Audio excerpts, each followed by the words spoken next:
Welcome to our channel spotlight movies. আজ আপনাদের জন্য বন্য প্রেমের গল্প সিজন 2 এর এক্সপ্লেনেশন নিয়ে এসেছি। একটা অ্যাসাইলামকে ঘিরে জড়িয়ে আছে অনেক কটা রহস্য। হঠাৎই একদিন এই অ্যাসাইলামের ডক্টর এবং নার্সকে নির্মমভাবে খুন করা হয়। পুলিশ সন্দেহ করে মিনিকে, কারণ সে আগেও দুটো খুন করেছিল, যেটা আমরা সিজন 1 এ দেখেছিলাম। যদি আপনারা এখনও সিজন 1 না দেখে থাকেন তাহলে অবশ্যই দেখে নেবেন, যাতে আপনাদের এই সেকেন্ড সিজনটা বুঝতে সুবিধা হয়। সিজন 1 এর লিঙ্ক আমরা ডেসক্রিপশন বক্সে দিয়ে রাখবো। এরপর সেই অ্যাসাইলেমে একটা নতুন ডক্টর আসে, আর তারপর থেকে একটার পর একটা রহস্য থেকে পর্দা সরে যায়। আর জানা যায় সেই অ্যাসাইলেমের পেশেন্টদের দিয়ে যৌন ব্যবসা করানো হতো। সেই মেয়েগুলোরও কিছু জঘন্য অতীত ছিল, যার কারণে তারা পাগল হয়ে গেছিল। পুলিশ কি পারবে আসল খুনিকে এবং এই যৌন ব্যবসার মেন মাথাকে ধরতে? লাস্টে আরও একটা টুইস্ট আছে, যেটা হয়তো আপনারা কল্পনাও করতে পারবেন না। তাই আপনাদের অনুরোধ করব সিজন 1টা দেখে নেবেন, যাতে আপনাদের বুঝতে সুবিধা হয়। তবে চ্যানেলে নতুন থাকলে অবশ্যই চ্যানেলটিকে সাবস্ক্রাইব করে দেবেন। সো চলুন তাহলে শুরু করা যাক। আমরা সিজন 1 এ দেখেছিলাম মিনি সুব্রতকে জয়ের মার্ডার কেসে ফাঁসিয়ে জেলে পাঠিয়েছিল। সিজন 2 সিজন 1 এর 2 বছর পরের ঘটনা থেকে শুরু হয়। আমরা সিরিজের শুরুতেই দেখি একটা লোক মাটিতে পড়ে আছে। দেখে মনে হচ্ছিল সে কারোর থেকে পালানোর চেষ্টা করছে। তখনই আমরা অন্ধকারে একটা মেয়েকে হাতে একটা রক্তমাখা কুড়ুল নিয়ে আসতে দেখি। সেই মেয়েটা লোকটা দুটো পা কেটে ফেলেছিল। তারপর মেয়েটা সেই লোকটাকে কুড়ুল দিয়ে বারবার আঘাত করে মেরে ফেলে। আর আমরা সেখানে মিনিকে জানলায় বসে একটা কবিতা বলতে শুনি। একলা আমি বাহির হলাম তোমার অভিসারে, সাথে সাথে কে চলে মোর নীরব অন্ধকারে, ছাড়াতে চাই অনেক করে, ঘুরে চলে যাই যে সরে, মনে করি আপদ গেছে আবার দেখি তারে, একলা আমি বাহির হলেন তোমার অভিসারে। এরপর আমরা মনোবিদ ডক্টর কনিষ্ককে দেখি। সে গাড়ি করে একটা মেন্টাল অ্যাসাইলেমের দিকে যাচ্ছিল। রাস্তায় সে একটা চায়ের দোকানে চা খেতে নামে। কনিষ্ক তার পাশে একটা লোককে নিউজ পেপার পড়তে দেখে, আর সেই নিউজ পেপারে একটা নিউজের ওপর তার চোখ পড়ে। বিখ্যাত মনোবিদ ডক্টর গৌতম বাসু নৃশংসভাবে হত্যা করা হয়েছে। এই দেখে আমরা বুঝতে পারি সিরিজের শুরুতে আমরা যার খুন হতে দেখেছিলাম তিনিই হলেন ডক্টর গৌতম বাসু। কিন্তু তিনি কি এমন করেছিলেন যে তাকে খুন হতে হলো, এটা আমরা হয়তো আস্তে আস্তে জানতে পারবো। কনিষ্ক সেই অ্যাসাইলেমেই যাচ্ছিল যেখানে ডক্টর বাসু খুন হয়েছিলেন। কনিষ্ক চা খেয়ে আবার গাড়িতে এসে বসে। এরপর আমরা একটা মেয়েকে একটা ছেলের সাথে ছাদে সেক্স করতে দেখি। এরপর সিন শিফট করে সেই মেয়েটিকে সেই অ্যাসাইলেমের বেডে শুয়ে থাকতে দেখানো হয়। মেয়েটির হয়তো কোনো একটা পাস্ট আছে, যে কারণে সে এখন এই মেন্টাল অ্যাসাইলেমে আছে। মেয়েটির নাম অদিতি। ওর সাথে পুলিশ ডক্টর বাসুর মার্ডার কেসের ব্যাপারে কথা বলতে এসেছিল। ইন্সপেক্টর বিনা পানি অদিতিকে জিজ্ঞাসা করে যে সে কাল লাস্ট ডক্টর বাসুকে কখন দেখেছিল। অদিতি বলে ডক্টর বাসু হাঁপাতে হাঁপাতে তার কাছে এসেছিল, কারণ তার একটা বিয়ে বাড়িতে যাওয়ার কথা ছিল। এরপর ডক্টর বাসু তার নার্ভ চেক করে বলে যে এই তো সব ঠিক আছে, যত মন খারাপ করবে তত জ্বর আসবে। এই বলে সে অদিতির বুকে হাত দেয়। আর তখনই ছন্দা একটা কাঁচের টুকরো নিয়ে ডক্টর বাসুকে মারতে আসে আর বলে কেন ডক্টর বাসু তাকে ওই লোকটার কাছে পাঠিয়েছিল। ওই লোকটা তাকে খুব ব্যথা দিয়েছে। সাথী তখন তাদের কেয়ারটেকার জাহাঙ্গীরকে ডাকে। ডক্টর বাসু ছন্দাকে বলে যে সে ঘরেই ছিল, তাকে কোথাও পাঠানো হয়নি। এই বলে সে ছন্দাকে ধরতে যায়, আর ছন্দার হাতের কাঁচের টুকরোটা দিয়ে ডক্টর বাসুর হাতে কেটে যায়। তখনই ছন্দা সেখান থেকে পালিয়ে যায়, আর অদিতি নিজের বুকে হাত দিয়ে মনে মনে হাসতে থাকে। এইসব শুনে ইন্সপেক্টর বিনা পানি সাথীকে জিজ্ঞেস করে যে কাল রাতে তুমি ডিউটিতে ছিলে? সাথী বলে হ্যাঁ। বিনা পানি তখন সাথীকে নিয়ে ঘরের বাইরে বেরিয়ে আসে, আর তার অ্যাসিস্ট্যান্ট কনস্টেবল বিজয়কে ফরেন্সিক টিম এলো কি না সেটা গিয়ে দেখতে বলে। এরপর বিনা পানি সাথীকে জিজ্ঞেস করে যে ডক্টর বাসু কি সবার বুক টিপে সান্ত্বনা দিতেন? সাথী বলে না না, আসলে অদিতি খুব ভায়োলেন্ট পেশেন্ট, আর তাই জন্য ওর হাতে ব্যান্ডেজ করা আছে। যারা ভায়োলেন্ট হয় তাদেরই হাতে এরকম ব্যান্ডেজ করি, তাতে বাঁধতে সুবিধা হয়। আর কাল রাতে সেরকম কিছুই হয়নি। অদিতির খুব জ্বর এসেছিল, আর ওর খুব মাথাও গরম ছিল। ডক্টর বাসু অনেক তাড়াহুড়োতে অদিতির কাছে এসেছিল, আর এসেই সে তাকে অদিতির টেম্পারেচার চেক করতে বলে। তখন অদিতি ডক্টর বাসুর হাত জাপটে ধরে আর বিছানায় ছটপট করতে থাকে। তাই সে জাহাঙ্গীরকে ডাকে, আর তখনই অদিতির পায়ে লেগে সে মাটিতে পড়ে যায় আর তার হাতে চোট লাগে। এই শুনে বিনা পানি তাকে জিজ্ঞেস করে ডক্টর বাসু কি কোনো মিটিংয়ে যাচ্ছিলেন? সাথী বলে আমি তো ঠিক জানি না, কিন্তু উনি সব মিটিংয়ে অ্যাটেন্ড করতেন। আসলে ডক্টর বাসু খুব ভালো মানুষ ছিলেন। এই শুনে বিনা পানি বলে ভালো মানুষগুলোই তাড়াতাড়ি মরে যায়। আর ডক্টর বাসুর ওনার বউয়ের সাথে কেমন রিলেশন ছিল? সাথী বলে ভালো ছিল, ওনারা দুজন দুজনকে খুব ভালোবাসতেন। বিনা পানি বলে উনি কি তোমায় ডেকে বলেছিলেন যে সাথী আমি আমার বউকে খুব ভালোবাসি? সাথী বলে না, দেখে তো বোঝা যায়। তখন বিনা পানি বলে আচ্ছা আমি কাকে কতটা ভালোবাসি একটু দেখে বলো তো। সাথী তখন ঘাবড়ে গিয়ে বলে ম্যাডাম আমায় ক্ষমা করে দেবেন, স্যারের মার্ডার, তারপর পুলিশ, আমার খুব নার্ভাস লাগছে। তখন বিজয় জাহাঙ্গীরকে বিনা পানির কাছে নিয়ে আসে, আর এটাও জানায় যে ফরেন্সিক ডিপার্টমেন্ট থেকে লোক এসে গেছে। বিনা পানি তখন জাহাঙ্গীরের সাথে কথা বলতে যায়, আর এইদিকে তখন সাথী কাঁদছিল। তাই বিজয় তাকে নিজের রুমাল দিয়ে বলে চোখের জলটা মুছে নিন। বিনাপানি জাহাঙ্গীরকে জিজ্ঞাসা করে যে ডক্টর বাসু মরার আগে অনেকবার জাহাঙ্গীর জাহাঙ্গীর বলে ডেকেছিল, সবাই শুনতে পেয়েছে, তুমি কি শুনতে পেয়েছিলে? জাহাঙ্গীর বলে আমি তো টয়লেটে ছিলাম। তখন বিনাপানি বলে টয়লেট থেকে আসছি স্যার বলে উত্তর দাওনি কেন? জাহাঙ্গীর বলে টয়লেটটা অনেক দূরে। আর এই সময় বিনাপানি জাহাঙ্গীর হাতে একটা দামি ঘড়ি দেখতে পায়, আর এই দেখে সে বলে টয়লেটে তুমি ঘড়ি পরে যাও না খুলে যাও? এই প্রশ্ন শুনে জাহাঙ্গীর ঘাবড়ে যায়। এরপর আমরা কনিষ্ককে তার ভাগ্নির সাথে একটা গেম খেলতে দেখি। তার ভাগ্নি তাকে বলে মামু একবার হিপনোটাইজ করবে প্লিজ? কনিষ্ক বলে একদম না। তার ভাগ্নি তখন তাকে জোর করতে শুরু করে, কিন্তু কনিষ্ক তাকে হিপনোটাইজ করে না। তখনই গাড়িতে একটা ঝাঁকুনিতে কনিষ্ক উঠে বসে আর ড্রাইভারকে গাড়িটা একটু আস্তে চালাতে বলে। আসলে সেসব পুরনো কথা ভাবছিল।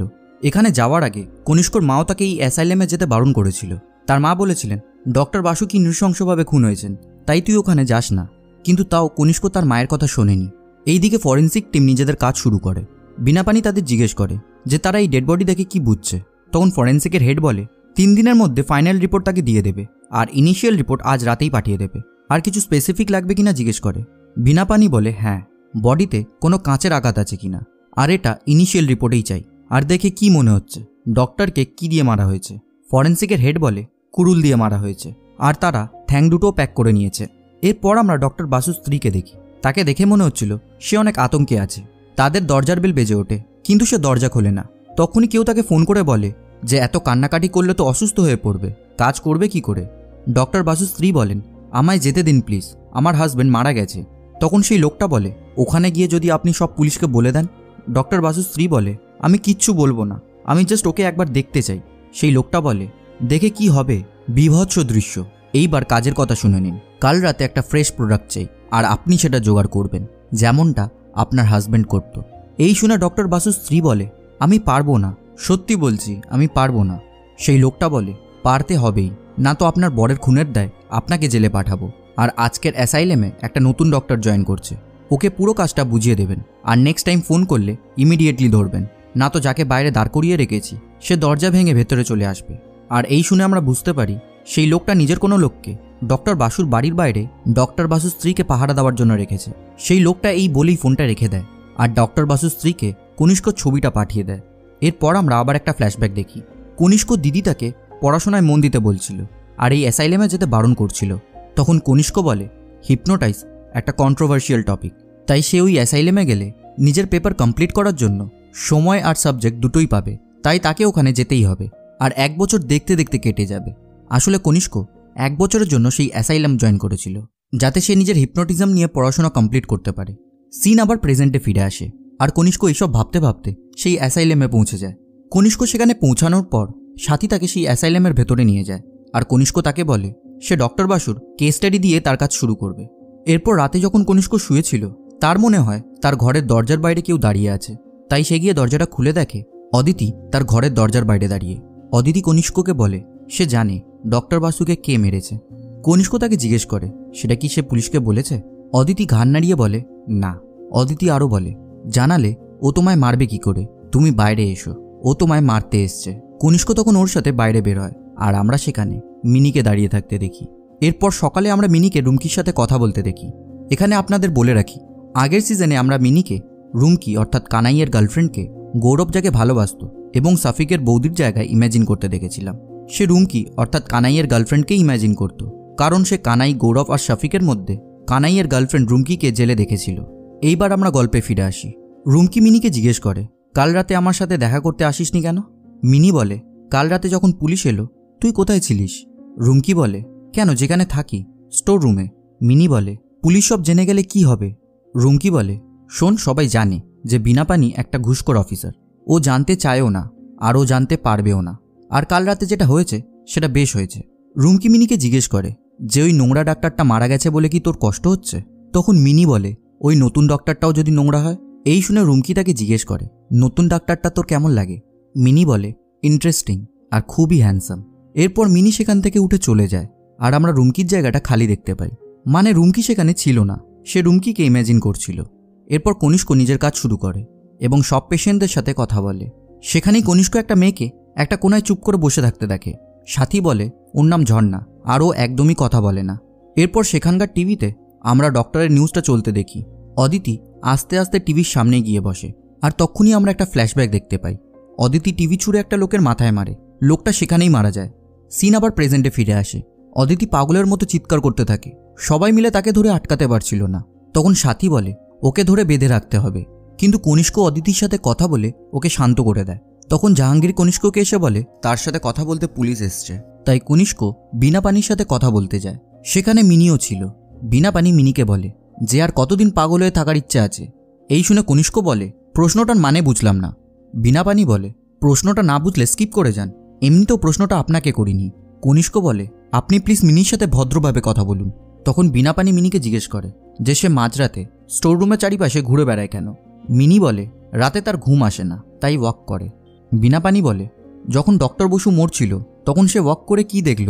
মিনি বলে সে করিডোর দিয়ে হেঁটে যাচ্ছিল, তখন সে ডক্টর বসু আর সাথীকে কথা বলতে দেখে, আর ডক্টর বসু সাথীকে জড়িয়ে ধরেছিল। এই শুনে বিনা পানি বলে সে মোটামুটি সবার কাছ থেকে জানতে পেরেছে যে 15 তারিখ রাতে ডক্টর বসু অনেক তাড়াহুড়োয় ছিল, তাই এত তাড়াহুড়োতেও তিনি এইসব করার টাইম পেলেন কি করে। মিনি বলে ওরা হয়তো ঠিক বলছে, তারই হয়তো ভুল হচ্ছে, সে হয়তো 14 তারিখ তাদের দেখেছিল। এই শুনে বিনা পানি রেগে গিয়ে বলে 14 তারিখ সাথী নাইট ডিউটিতে ছিলই না। মিনি বলে তার সব গুলিয়ে যাচ্ছে। বিনা পানি বলে কিচ্ছু গোলাবে না, এক রাত থানায় থাকলে সব ঠিক হয়ে যাবে। এই শুনে কনিষ্ক বিনা পানিকে বলে আপনি একটা পেশেন্টের সাথে এইভাবে কথা বলতে পারেন না।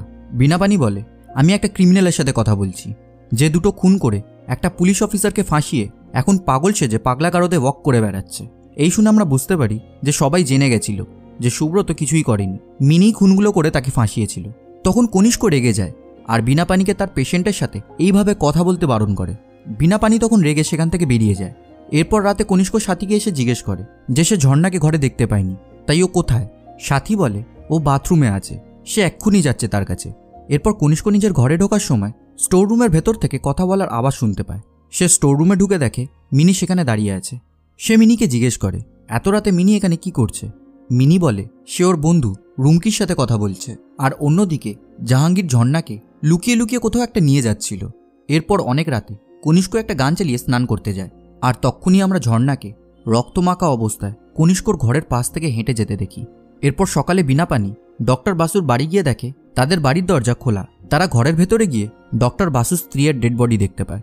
আর অন্যদিকে মিনির বোন ম্যাক্স তার সাথে অ্যাসাইলেমে দেখা করতে আসে। মিনি ম্যাক্সকে দেখে অনেক খুশি হয়। ম্যাক্স মিনিকে জিজ্ঞেস করে যে সে এখন কেমন আছে। মিনি বলে সে এখন আগের থেকে অনেক ভালো আছে। এরপর মিনি ম্যাক্সকে তার বন্ধু রুমকির সাথে দেখা করাতে স্টোর রুমে নিয়ে যায়, কিন্তু ম্যাক্স রুমকিকে দেখতে পায় না। ম্যাক্স মিনিকে বলে সেখানে কেউ নেই। মিনি ওকে ইম্যাজিন করছে। মিনি বলে তুই দেখতে পাচ্ছিস না। তখন রুমকি মিনিকে বলে দেখেছিস, তুই ছাড়া কেউ আমায় দেখতে চায় না। মিনি রুমকিকে বলে তুই বাইরে চল, সবাই তোকে দেখতে পাবে। ম্যাক্স মিনিকে আবার বলে এখানে কেউ নেই। ম্যাক্স নিজের দিদিকে এইভাবে আর দেখতে পারছিল না, তাই সে ওখান থেকে বেরিয়ে আসে। সে যখন বাইরে বসে কাঁদছিল তখন সে কনিষ্ককে দেখতে পায় এবং তাকে জিজ্ঞেস করে যে কী লাভ হচ্ছে ট্রিটমেন্টের। তার দিদি এখনও রুমকিকে ইম্যাজিন করছে। আর অন্যদিকে হিউম্যান রাইটস থেকে মিস্টার সান্যাল থানায় গিয়ে বিনা পানির নামে বিনা পানির বসের কাছে কমপ্লেন করে। আসলে বিনা পানি যে অ্যাসাইলেমে গিয়ে মিনির সাথে খারাপ ব্যবহার করেছিল সেটা কনিষ্ক তাদের জানিয়েছিল। তখন বিনা পানির বস বলে বিনা পানি একজন দক্ষ অফিসার, আর সেই পারবে খুনিকে ধরতে। সে এইবার থেকে এইরকম করবে না। এইদিকে কনিষ্ক ম্যাক্সকে বলে যে এটা আমারই ভুল। আমি ভেবেছিলাম মিনি ডক্টর বাসুর ওষুধে সুস্থ হয়ে উঠছে, তাই আমি অন্য পেশেন্টদের দেখছিলাম। তবে আমিও ওকে দেখেছি স্টোর রুমে। আসলে সেদিন রাতে যখন মিনি কনিষ্ককে বলেছিল যে সে তার বন্ধু রুমকির সাথে কথা বলছে, তখন কনিষ্ক রুমকিকে দেখতে গেছিল, কিন্তু সেখানে সে কাউকে দেখতে পায়নি। আর সে বুঝেছিল মিনি রুমকিকে ইম্যাজিন করছে। কিন্তু কনিষ্ক ম্যাক্সকে বলে সে তাড়াতাড়ি মিনিকে সারিয়ে তুলবে। এরপর কনিষ্ক ঝর্ণাকে চেক করতে যায় এবং সে দেখে ঝর্ণা অসুস্থ। তখন সে সাথীকে ডেকে বলে ঝর্ণা যে অসুস্থ সেটা আমায় বলনি তো। আজ সকালে বললে ঝর্ণা একদম ঠিক আছে, ঘুমাচ্ছে। ওকে দেখে কি আপনার ঠিক মনে হচ্ছে? সাথী তখন কি বলবে ভেবে পায় না। দেখে মনে হচ্ছিল সাথী কিছু লোকাচ্ছে। নিজেকে সামলে সাথী বলে যে এটা নর্মাল, আসলে ঝর্ণার PCOS আছে, তাই ও এইরকমই। এই শুনে কনিষ্ক বলে বাজে কথা রাখুন, আর এখন হসপিটালের বেড অ্যারেঞ্জ করুন, আর লাইফলাইনে ফোন করে এক্ষুনি আসতে বলুন। আমার এক্ষুনি কিছু টেস্টের রেজাল্ট চাই। এই শুনে সাথীর মুখ শুকিয়ে যায়। এরপর টেস্টের স্যাম্পল নেওয়ার জন্য লাইফলাইন থেকে লোক আসে। কনিষ্ক তাকে বলে আমি একটা জিনিসের সন্দেহ করছি, তোমারও কি তাই মনে হচ্ছে? সেই লোকটা বলে মিসক্যারেজ, দেখে তো তাই মনে হচ্ছে, তাও একবার টেস্ট করে আপনাকে কনফার্ম করছি। কনিষ্ক বলে ঠিক আছে। সেই লোকটার চলে যাওয়ার পর কনিষ্ক বিনা পানিকে ফোন করে ঝর্ণার ব্যাপারটা জানায়। আর সে আরও বলে যে সে সাথীকে সন্দেহ করছে, কারণ সে এটা লুকাবার চেষ্টা করছিল। তখন বিনাপানি ডক্টর বাসুর স্ত্রীর ডেড বডির সামনে বসেছিল। বিনাপানি তখনই বিজয়কে বলে যে কালকে রেডের সাথে ঝর্ণার কেসটার কিছু একটা লিঙ্ক আছে, আর সেই অ্যাসাইলেমের নার্স সাথী যাকে ভালোবেসে বিজয় নিজের রুমাল দিয়েছিল তাকে ট্র্যাক করতে বলে। এরপর আমরা একটা ফ্ল্যাশব্যাক দেখি। জাহাঙ্গীর সেই দিন রাতে ঝর্ণাকে একটা লোকের কাছে নিয়ে যায়। জাহাঙ্গীরের সাথে আরও একটা ছেলে ছিল। লোকটা জাহাঙ্গীরকে বলে, মেয়েটাকে স্নান করে নিয়ে এসেছিস তো? এর আগে যাকে নিয়ে এসেছিলিস তার গা থেকে ভটকা একটা স্মেল আসছিল। জাহাঙ্গীর বলে, স্নান করেই এনেছি। আর আমরা এই শুনে বুঝতে পারি ডক্টর বাসু, সাথী এবং জাহাঙ্গীর সেই অ্যাসাইলেমের মেয়েদের দিয়ে যৌন ব্যবসা করাতো। অন্যদিকে বিনাপানির কাছে খবর যায় যে একটা হোটেলে মেয়ে সাপ্লাই হচ্ছে, আর এইদিকে সেই লোকটা জাহাঙ্গীর আর সেই ছেলেটাকে ঘর থেকে বের করে দিয়ে বাইরে ওয়েট করতে বলে। সেই ছেলেটা বাইরে দাঁড়িয়ে জাহাঙ্গীরের হাতে সেই ঘড়িটা দেখতে পায় আর বলে, কত নিবি বল, ঘড়িটা আমার চাই। জাহাঙ্গীর বলে 2000 টাকা। সেই ছেলেটা তখন টাকা দিয়ে ঘড়িটা নিয়ে নেয়। এরপর বিনাপানি সেই হোটেলে রেড মারে। ততক্ষণে জাহাঙ্গীর ঝর্ণাকে নিয়ে সেখান থেকে চলে গেছিল, কিন্তু সেই ছেলেটা সেখানেই ছিল। বিনাপানি সেই ছেলেটার হাতে জাহাঙ্গীরের ঘড়িটা দেখতে পায় আর জিজ্ঞেস করে কটা বাজে। সেই ছেলেটা তখন ঘড়িটা দেখতে গিয়ে বুঝতে পারে যে সে জাহাঙ্গীরের কাছ থেকে ঘড়িটা নিয়ে ভুল করে ফেলেছে। আর এইদিকে জাহাঙ্গীর ঝর্ণাকে নিয়ে অ্যাসাইলেমে ফিরে আসে। সাথী বাইরেই তার ওয়েট করছিল। জাহাঙ্গীর গাড়ি থেকে নেমেই বলে, এইরকম একটা প্রেগনেন্ট মাল পাঠিয়েছিস? গাড়ির সিটটা পুরো রক্তে ভরে গেছে। সাথী বলে, একদম মাথা থেকে বেরিয়ে গেছে। সাথী তখন ঝর্ণাকে গাড়ি থেকে নামিয়ে আনে আর তাকে বলে বাথরুমে চলে যেতে, সে তাকে স্নান করিয়ে দেবে। ঝর্ণা তখন আস্তে আস্তে অ্যাসাইলেমে ঢুকে যায়। তক্ষুনি কনিষ্ক গান শুনতে শুনতে স্নান করছিল। এরপর সাথী ঝর্ণাকে নিয়ে চলে যাওয়ার পর জাহাঙ্গীর ফ্লোর থেকে রক্তের দাগগুলো মুছে দেয়, আর আমরা অ্যাসাইলেমের বাইরে মিনিকে দেখতে পাই। সিন আবার প্রেজেন্টে ফিরে আসে। রাতে কনিষ্ক যখন পড়ছিল সে লক্ষ্য করে তার পেছনে কেউ একজন বসে আছে। সে পেছনে ঘুরে দেখে অদিতি বসে। সে অদিতির সামনে গিয়ে বসে। তখন অদিতি বলে, আমি হাঁটু গেড়ে এইভাবে মাটিতে বসলেই একজন মারা যায়। এরপর সকালে আমরা মিনিকে রাস্তায় ঘুরে বেড়াতে দেখি। সে রাস্তায় রুমকিকে খুঁজতে বেরিয়েছিল। অন্যদিকে বিনাপানি ডক্টর বসুর কাজের লোককে জিজ্ঞাসা করে যে ডক্টর বাসুর স্ত্রীর কি হয়েছিল। কাজের লোক বলে সে একদিন ডক্টর বাসু আর তার স্ত্রীকে ঝগড়া করতে দেখেছিল। সেই দিন ডক্টর বাসু অনেক টাকা নিয়ে এসেছিল। এই দেখে তার স্ত্রী বলেছিল যে এই টাকা সে রাখবে না, এটা পাপের টাকা। কিন্তু ডক্টর বাসু সেই টাকাটা নিজের কাছে রাখতে চেয়েছিল। আর তারপর থেকেই ডক্টর বাসুর স্ত্রী সবসময় মরব করত। বিনাপানি আরও জানতে পারে যে মিসেস বাসুর সাথে লাস্ট নতুন ডাক্তার অর্থাৎ কনিষ্ক দেখা করতে এসেছিল। এইদিকে কনিষ্ক জানতে পারে মিনি অ্যাসাইলেমে নেই, তাই সে তাকে খুঁজতে বের হয়। আর তখনই সেখানে বিনাপানি আসে। কনিষ্ক বিনাপানিকে বলে যে মিনি মিসিং, তাই এক্ষুনি তাকে খুঁজতে যেতে হবে। বিনাপানি বলে, মিনিকে পরে খুঁজলেও হবে, আপনি আমার সাথে এক্ষুনি থানায় চলুন। ততক্ষণে বিজয় জাহাঙ্গীরকে অ্যাসাইলেম থেকে ধরে নিয়ে এসেছে। থানায় এসে বিনাপানি কনিষ্ককে জিজ্ঞেস করে সে কি করতে ডক্টর বাসুর স্ত্রীর কাছে গেছিল। কনিষ্ক বলে ডক্টর বাসুর স্ত্রী নিজেই তাকে ডেকেছিল, তাই সে সেখানে গেছিল। মিসেস বাসুকে দেখে মনে হচ্ছিল সে খুব ভয়ের মধ্যে আছে। সে কনিষ্ককে বলেছিল যেখান থেকে এসো সেখানে ফিরে যাও। কনিষ্কর একটু ডাউট হয়েছিল, কিন্তু এটা নিয়ে সে অত মাথা ঘামায়নি। এই শুনে বিনাপানি বলে, আমি আপনাকে একটা ওয়ার্নিং দিতে পারি, আপনার অ্যাসাইলেমে যে 3টে খুনি আছে তারা কিন্তু অনেক ডেঞ্জারাস। কনিষ্ক বলে, আপনার কেন মনে হয় মিনি সুস্থ? ওর যে রোগটা আছে সেটা তো কোর্টেও প্রমাণ হয়ে গেছে। বিনাপানি বলে, কত ক্রিমিনাল শুধুমাত্র জেল থেকে পালাবে বলে এই সব রোগের ভান করে অ্যাসাইলেমে বসে থাকে, সেটা কি আপনি জানেন? কনিষ্ক বলে, এই রকম কত নির্দোষ মানুষ অকারণে জেলে বসে আছে, সেটাও নিশ্চয়ই আপনি জানেন।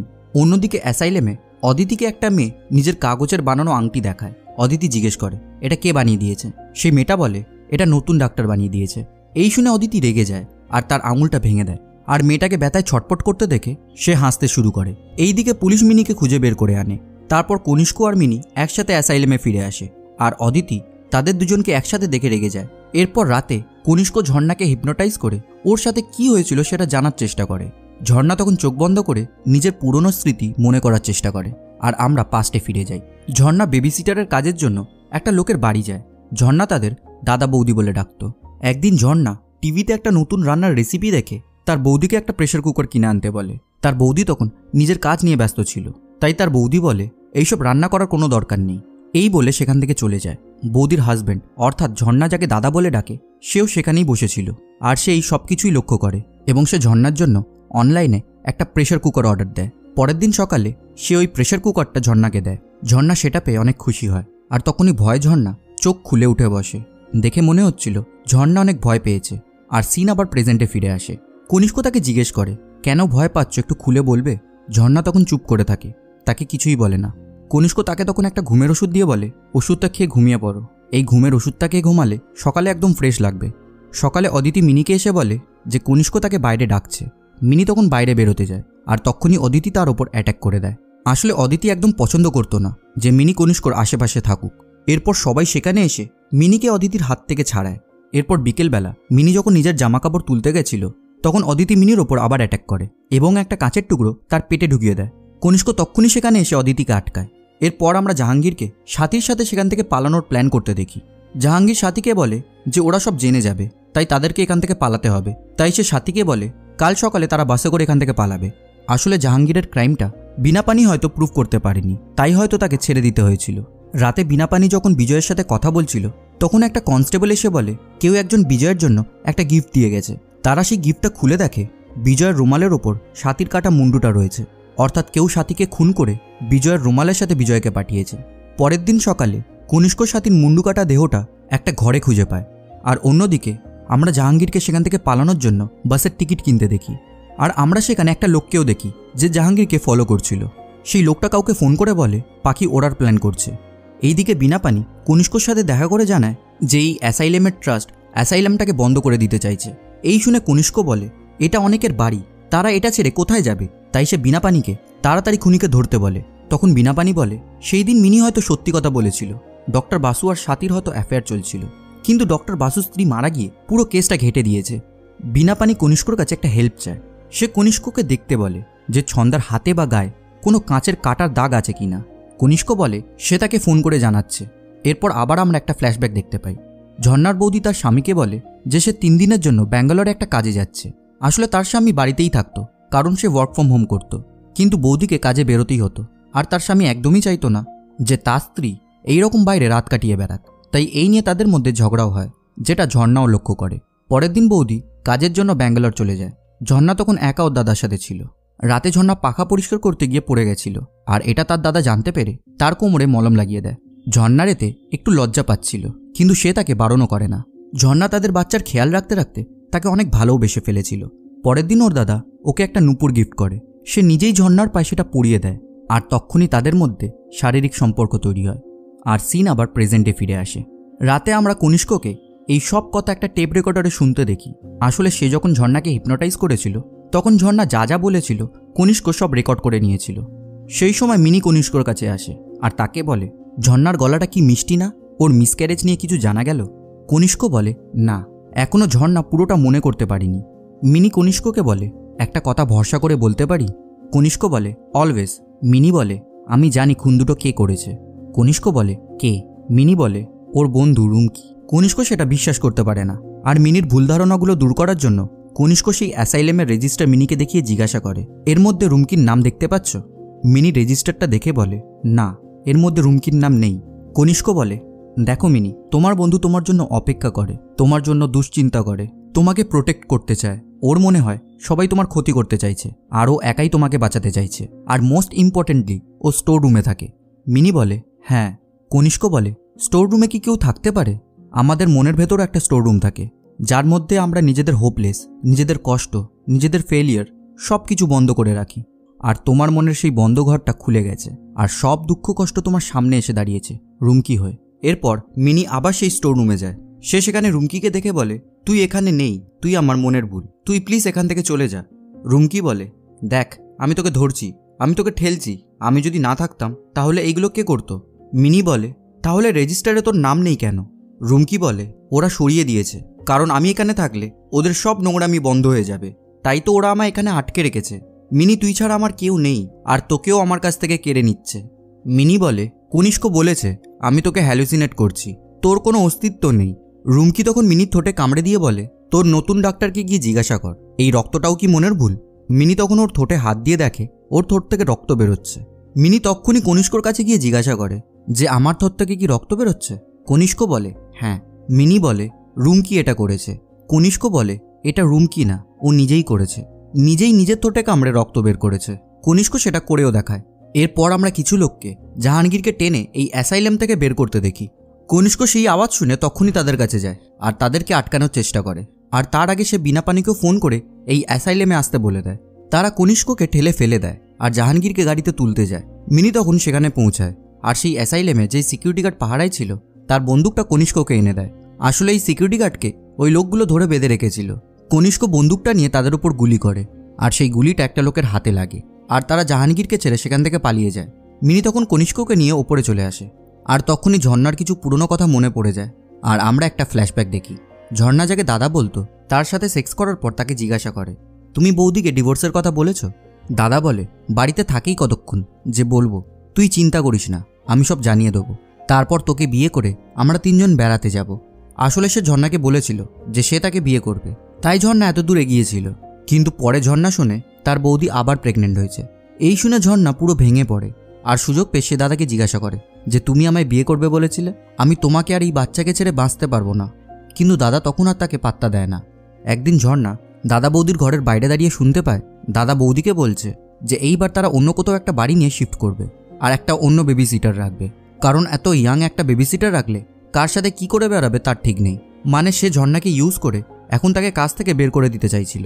ঝর্ণা এত বড় প্রতারণা সহ্য করতে পারে না, আর সে পাগলের মতো হয়ে যায়। সে তখনই তার দাদা বৌদির বাচ্চাটাকে নিয়ে সেই দাদার দেওয়া প্রেশার কুকারে ঢুকিয়ে গ্যাসের ওপর বসিয়ে দেয়। আর আমরা বুঝতে পারি এই জন্যই ঝর্ণা পাগল হয়ে গেছিল। সে যাকে ভালোবেসেছিল নিজের হাতেই তাকে খুন করেছিল। সিন আবার প্রেজেন্টে ফিরে আসে। ঝর্ণা এই পুরো ব্যাপারটা কনিষ্ককে বলে। কনিষ্ক তাকে বলে যে তুমি কি করেছো আমি জানতাম, কিন্তু কিভাবে করেছো সেটা শুনে একটু ঘাবড়ে গেছিলাম। ঝর্ণা বলে, বিশ্বাস করো আমি এরকম করতে চাইনি, আমি পাগল হয়ে গেছিলাম। কনিষ্ক বলে, এইবার একটু রেস্ট নাও।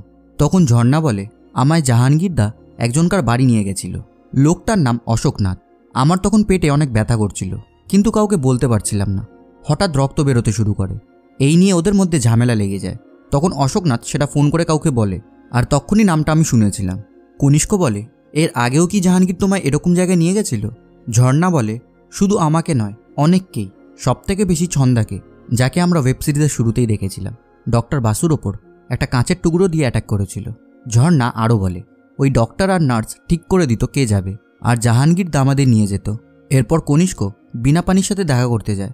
বিনা পানি তাকে জিজ্ঞেস করে সেই দিন রাতে যারা জাহাঙ্গীরকে নিতে এসেছিল তখন কনিষ্ক ওদের কাছ থেকে কি কিছু শুনতে পেয়েছিল? কনিষ্ক বলে, না, তবে ওরা কারোর ইনস্ট্রাকশনে কাজ করছিল। আর ঝর্ণা বলেছিল অশোকনাথ বলে একজন ফোন করে কারোর সাথে কথা বলছিল, বড় কেউ আছে এর পেছনে, আর সেই হয়তো ডক্টর বাসু আর সাথীকে খুন করেছে। আর কাল রাতে জাহাঙ্গীরকে হয়তো তারাই মারতে এসেছিল। তখন বিনাপানি বিজয়কে ডেকে বলে অশোকনাথের সব ইনফরমেশন তার চাই। এরপর সে কনিষ্ককে বলে যে কাল রাতে যারা জাহাঙ্গীরকে মারতে এসেছিল তারা জাহাঙ্গীরকে সেখান থেকে নিয়ে চলে যাচ্ছিল, চাইলে তারা সেখানেই মেরে ফেলতে পারত, কিন্তু তারা সেটা করেনি। তার মানে তারা সিন ক্রিয়েট করতে চাইছিল না। আর ডক্টর বাসু আর সাথীকে যে খুন করেছে সে পা আর মুন্ডু কেটে নিয়েছে, আর এই ধরনের খুন কোনো সুস্থ মাথার মানুষ করতে পারে না। কনিষ্ক বলে, তার মানে কি মিনি করেছে? বিনাপানি বলে, না, অদিতিও তো করতে পারে, সে যে কতটা ভায়োলেন্ট সেটা আমরা দেখেছি। আর তখনই আমরা একটা ফ্ল্যাশব্যাক দেখি। অদিতির একটা ছেলের সাথে বিয়ে হয়, তারপর 4 মাস কেটে যায়। এরপর একদিন অদিতি ওর স্বামীর ওপর অনেক রাগারাগি করছিল। তার বক্তব্য তার স্বামী তাকে বিছানায় স্যাটিসফাই করতে পারে না। অদিতি এই নিয়ে অনেক চেঁচামেচি করছিল। তখন তার স্বামী তাকে আস্তে কথা বলতে বলে, কারণ তার মা পাশের ঘরে ঘুমাচ্ছেন। কিন্তু অদিতি তার স্বামীর ওপর চিৎকার করেই যাচ্ছিল। তখন তার স্বামী রেগে গিয়ে বলে, যাই করি তোর কিছুই হয় না, এরপর শুধু লোক ভাড়া করে আনা বাকি আছে। তখন অদিতি বলে, নিজের অক্ষমতা আমার ওপর চাপাবি না, আর তুই যেই লোককে ভাড়া করে আনবি আমি তোর সামনে তাদের সাথে চুটিয়ে সেক্স করব, এই দেখে যদি তুই কিছু শিখতে পারিস। এই শুনে ওর হাজব্যান্ড তাকে একটা চড় মারে। অদিতি নিজের সেক্সুয়াল লাইফে একদম খুশি ছিল না, তাই একদিন সে নিজের হাজব্যান্ডকে ছাদ থেকে ঠেলে ফেলে দেয়, আর তার হাজব্যান্ড মারা যায়। এরপর অদিতি আবার একটা বিয়ে করে। রাতে যখন তারা সেক্স করছিল তার হাজব্যান্ড তাকে আওয়াজ বের করতে মানা করে। এরপর সকালে অদিতি তার বৌদির সাথে কথা বলছিল। তার বৌদি বলে তাদের বাচ্চা ঘুমিয়ে পড়লে তারা সেক্স করে। এরপর সে অদিতিকে জিজ্ঞেস করে যে তোরা কি করিস, কোনো আওয়াজ পাওয়া যায় না? এই সব জিনিস অদিতি নিজের হাজব্যান্ডকে বলে। তার হাজব্যান্ড বলে, কোনো ভদ্রবাড়ির বউ এইভাবে কথা বলতে পারে না। তখন অদিতি বলে, কেন কোনো ভদ্রবাড়ির বউয়ের শারীরিক কোনো চাহিদা থাকতে পারে না? তোমার বৌদিদের কিন্তু যথেষ্ট শারীরিক চাহিদা আছে, আর সেটা তোমার দাদা খুব ভালোভাবে মিটিয়ে দেয়। এই শুনে ওর হাজব্যান্ড বলে, আমার দাদা তোমার ভাসুর হয়, আর ওদের ব্যাপারে এত নোংরা ইঙ্গিত করতে তোমার মুখে বাজছে না? তখন অদিতি বলে, কিসের নোংরা ইঙ্গিত? স্বামী স্ত্রী কথা বলছে, এর মধ্যে নোংরা ইঙ্গিত কোথা থেকে এলো? তার স্বামী বলে, অন্যদের শারীরিক সম্পর্ক নিয়ে কথা বলাটা আমি নোংরা বলেই মনে করি। এই বলে সে ওখান থেকে উঠে চলে যাচ্ছিল, কিন্তু অদিতি অনেক রেগে যায় আর তার মাথায় টিভি তুলে মারে। তার স্বামী তক্ষুনি মারা যায়, আর অদিতি সেখানেই বসে পড়ে, আর সে পাগল হয়ে যায়। সিন আবার প্রেজেন্টে ফিরে আসে। কনিষ্ক বিনাপানিকে বলে যে সেক্স দুজনকার মধ্যে হয়, দুজনকার জন্য হয়। পুরুষদের যেমন শারীরিক চাহিদা থাকে তেমনটাই মহিলাদেরও থাকে, আর তাদের এই নিয়ে বলার রাইট আছে। যতদিন না সোসাইটি এটা শিখবে ততদিন কিচ্ছু শুধরাবে না। এই বলে কনিষ্ক সেখান থেকে চলে যায়। এরপর রাতে মিনি কনিষ্ককে এসে বলে, যদি এই খুনটা আমি করেও থাকি তাহলে দুটো খুন করলাম, কিছু তো মনে থাকবে। আমি একটা লোকের ওপর গুলি চালিয়েছি, আমি জয়কেও মরতে দেখেছি, কিন্তু শুধু দাঁড়িয়ে দেখেছিলাম, কিচ্ছু করিনি, আর সেটা আমার মনে আছে। কনিষ্ক বলে, তুমি রুমকিকে দেখেছো, আর রুমকি তোমার কল্পনা, তোমারই একটা পার্ট। আর তুমি যদি কিছু করেও থাকো, তুমি অসুস্থ, তুমি ইচ্ছে করে কিছু করনি। মিনি বলে, আমায় হিপনোটাইজ করবে, তাহলেই সব সত্যটা জানতে পারবো। তখন কনিষ্ক মিনিকে হিপনোটাইজ করে। অন্যদিকে বিনা পানি জাহাঙ্গীরকে জিজ্ঞাসাবাদ করছিল। তখনই তার বস ফোন করে। বিনা পানি ফোনটা স্পিকারে করে। তার বস বলে, জাহাঙ্গীর কি কিছু বলল? বিনা পানি বলে, না, তবে সব বলে দেবে। জাহাঙ্গীর সব কথাই শুনছিল। বিনা পানি ফোনটা রাখার পর জাহাঙ্গীর বলে, এই গলার আওয়াজটা তার চেনা লাগছে, এর সাথে সে দুবার কথা বলেছিল। এরই কথা মতন ডক্টর বাসু অ্যাসাইলাম থেকে মেয়ে পাঠাতো। আর অন্যদিকে মিনি হিপনোটাইজ হয়ে নিজের ছোটবেলার দৃশ্য দেখতে পায়। মিনি চেয়ারের দিকে তাকিয়ে কারোর সাথে কথা বলছিল, কিন্তু আমরা সেখানে কাউকে দেখতে পাচ্ছিলাম না। মিনি তখনই চোখ খুলে যায়। কনিষ্ক তাকে বলে, কি দেখলে, সেটা ডিসকাস করতে চাও? মিনি বলে, বাবার মারা যাওয়ার পরও বাবাকে দেখতে পাচ্ছিলাম, বাবার সাথে কথা বলছিলাম, কিন্তু সেখানে বাবা ছিল না।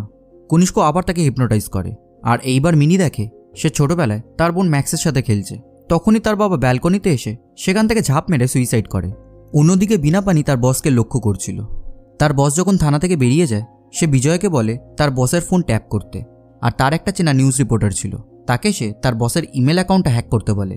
আর এইদিকে মিনি দেখে সে কারোর সাথে কথা বলছে, কিন্তু সেখানে কেউ নেই। মিনি তাকে বলছে, এই ধরনের পেপার আগে কেউ বানায়নি, এর জন্য কি ওদের জেল থেকে পালাতে হেল্প করতে হবে? আর এই দেখে আমরা বুঝতে পারি মিনি যাকে ইম্যাজিন করতো সেই তাকে গৌরব, সাফিক এবং কানাইকে জেল থেকে পালাতে হেল্প করতে বলেছিল। মিনির তখন চোখ খুলে যায়। সে কনিষ্ককে বলে সে নিজেকে কারোর সাথে কথা বলতে দেখেছে, কিন্তু সেখানে কেউ ছিল না। সে যে নিজের বাবার মৃত্যুর পরও তার সাথে কথা বলতো সেটা সে মানছে, কিন্তু এইবার সে কার সাথে কথা বলছিল সেটা সে জানে না। মিনি তখন কাঁদতে শুরু করে। আর অন্যদিকে সেই নিউজ রিপোর্টারটা বিনা পানির বসের ইমেল অ্যাকাউন্ট হ্যাক করায়। আর বিনা পানির বসের ইমেল অ্যাকাউন্টে সে ঝর্ণার ছবি দেখতে পায়। আর আমরা বুঝতেই পারি এই যৌন ব্যবসার হেডে বিনা পানির বসই আছে। এইদিকে মিনি ভাবছিল সেই হয়তো ডক্টর বাসু এবং নার্সকে মেরেছে। এরপর বিজয় তাদের বসকে গিয়ে বলে যে বিনা পানি সব জেনে গেছে, যে আপনি অ্যাসাইলামের মেয়েদের বাইরে বের করার অর্ডার দেন। তখন তাদের বস বিনা পানিকে এসে বলে যে ওপর থেকে অর্ডার এসছে, বিনা পানিকে এখন কেস থেকে সরিয়ে দিতে হবে, আর এখন থেকে সে নিজেই এই কেসটা হ্যান্ডেল করবে। তখন বিনা পানি বলে, আপনার অ্যারেস্টের পর আপনি কি করে এই কেসটা হ্যান্ডেল করবেন? আর তখনই বিজয় তাদের বসকে অ্যারেস্ট করে, আর একটা কেস সলভ হয়ে যায়। কিন্তু ডক্টর বাসু আন্নার সাথীকে কে মেরেছে সেটা জানা বাকি আছে। রাতে কনিষ্ক নিজের কাজ করছিল, তখনই সে লক্ষ্য করে তার দরজার বাইরে কেউ দাঁড়িয়ে। সে দরজা খুলে দেখে অদিতি এসছে। সে তাকে ঘরের ভেতরে নিয়ে আসে। অদিতি বলে সে তাকে একটা কবিতা বলতে চায়। কনিষ্ক বলে, বেশ তো বলো। অদিতি বলে, একলা আমি বাইর হলাম তোমার অভিসারে। কনিষ্ক এই কবিতাটা শুনে তাকে জিজ্ঞাসা করে এই কবিতাটা সে কোথা থেকে শুনল। অদিতি বলে, যেদিন ডাক্তারবাবু খুন হলেন মিনি বলছিল। কনিষ্ক তাকে জিজ্ঞেস করে মিনি তখন কি করছিল। অদিতি বলে, জানলায় বসেছিল। তখনই একজন নার্স এসে অদিতিকে সেখান থেকে নিয়ে যায়। আর কনিষ্ক মিনির রেকর্ডিং চালিয়ে শুনতে শুরু করে। কনিষ্ক মিনির সাথে যা যা কথা হয়েছিল সে রেকর্ড করে রেখেছিল। কনিষ্ক শোনে সেই রেকর্ডিংয়ে মিনি বলছিল, ও আমার খুব ভালো বন্ধু, রাতে রুমকি সবসময় স্টোর রুমে আসতো আর এসে ওই কাঠের বেঞ্চটায় বসতো। সেই দিন রুমকি বলছিল যে স্টোর রুমে এই বেঞ্চটা ঠিক যেন 12 নম্বর বাসের সিটের মতন শক্ত। কনিষ্ক এটা শুনে একটা খটকা লাগে, তাই সে 12 নম্বর বাসের সিট চেক করতে যায়। আর সে দেখে সত্যি 12 নম্বর বাসের সিট শক্ত। সে তখনই মিনিকে গিয়ে জিজ্ঞেস করে সে কি কখনো 12 নম্বর বাসে বসেছে। মিনি বলে, আমি কখনো এই অ্যাসাইলেম থেকেই বেরোইনি, 12 নম্বর বাসে কি করে বসবো। তখন কনিষ্ক বলে, তাহলে সে কি করে জানলো 12 নম্বর বাসের সিট শক্ত? তার মানে রুমকি বলে সত্যিই কেউ আছে, আর সেই ডক্টর বাসু আর সাথীকে খুন করেছে। আর তখনই আমরা রুমকিকে দেখি সেখানে এসে কনিষ্ককে মেরে ফেলে। মিনি এইসব দেখে ভয় পেয়ে গেছিল। এরপর রুমকি সেখান থেকে চলে যায়। আর সকালে পুলিশ এসে মিনিকে অ্যারেস্ট করে। সে সবাইকে বলে যে খুনগুলো রুমকি করেছে, কিন্তু কেউ তাকে বিশ্বাস করে না। মিনিকে থানায় নিয়ে যাওয়ার সময় মিনি রুমকিকে দেখতে পায়। এরপর রুমকিকে সুব্রত ফোন করে বলে, কাল রাতে জেলের সিকিউরিটি গার্ডটা ছুটিতে গেছিল, তাই গেটটা খুলতে লেট হয়েছিল, তোমার বেরোতে অসুবিধা হয়নি তো? রুমকি বলে, না। সুব্রত বলে, আমাদের পুরো প্ল্যানটা সাকসেসফুল হয়েছে তোমার জন্য। রোজ রাতে জেল থেকে বেরিয়ে অ্যাসাইলেমে যাওয়া, মিনির হ্যালোসিনেটকে ইউজ করে ওর সাথে দেখা করা, ডক্টর বাসু আর সাথীকে সরিয়ে মিনিকে ফ্রেম করা, কিন্তু একটাই ভুল হয়ে গেল, ডক্টর কনিষ্ককে মারাটা। রুমকি বলে, আমি জানি ডক্টর বাসু আর সাথীর মরে যাওয়াটা মানায়, কিন্তু কনিষ্করটা মানায় না। আসলে মিনি কানাইকে রুমকির সাথে দেখা করানোর লোভ দেখিয়ে তাকে দিয়ে জয়ের খুন করিয়েছিল। তারপর সে নিজেই কানাইকে খুন করেছিল এবং জয়ের খুনের দায় সুব্রতকে জেল পাঠিয়েছিল। 2 বছর সুব্রত জেল কেটেছিল। এরপর সবাই জানতে পারে জয়কে সুব্রত খুন করেনি, মিনি নিজেই কানাইকে দিয়ে জয়ের খুন করিয়েছিল। আর কানাইকে সে ইচ্ছে করেই খুন করেছিল, যাতে সে যে কানাইকে জেল থেকে পালাতে সাহায্য করেছে সেটা যেন কেউ জানতে না পারে। তাই মিনিকে অ্যারেস্ট করা হয়, কিন্তু মিনির মেন্টাল প্রবলেম দেখে তাকে জেলের জায়গায় অ্যাসাইলেমে রাখা হয়েছিল, যেটা সুব্রত সহ্য করতে পারছিল না। তাই সে রুমকির সাথে প্ল্যান করে মিনিকে ফাঁসায়, যাতে মিনি জেল থেকে আর বেরোতে না পারে। আর রুমকিও কানাইয়ের খুনের প্রতিশোধ নিতে চেয়েছিল, তাই সে সুব্রতকে হেল্প করেছিল। আর এখানেই এই ওয়েব সিরিজটা শেষ হয়ে যায়। যদি আপনাদের এই ভিডিওটা ভালো লেগে থাকে অবশ্যই লাইক করে দেবেন, আর চ্যানেলে নতুন থাকলে অবশ্যই সাবস্ক্রাইব করে দেবেন। তাহলে দেখা হচ্ছে আবার নতুন ভিডিওর সাথে। Till then, tata.